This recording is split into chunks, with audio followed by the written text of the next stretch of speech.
ka-aten. Tingnan nyo po ito. Dalawa po itong bag na to. Ito po siya. Ang ganda pa po niya, oh. Oh. Pero madungis po siya. Ito po yung isa.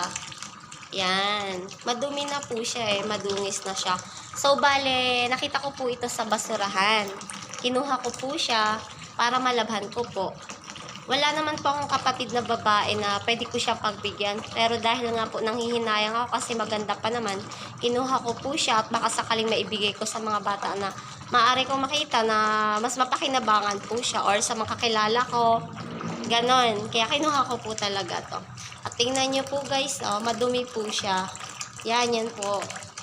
Ang gaganda pa po niya, oh, dalawa po yan, kinuha ko dun sa basurahan. Abangan nyo po ang kanilang pagbabago after ko po siyang malabhan, guys. Tingnan nyo po siya, oh. Yan, nakakapanghinayang lang po kasi pwede pa po siyang magamit. Tapos mapupunta lang po sa basurahan. Ang ganda pa naman po niya eh, oh. Bago pa po siya. Sobrang dungis lang talaga. Yun nga po, abangan nyo siya, guys. Yung dalawang bag na yon. Thank you, mga ka-aten.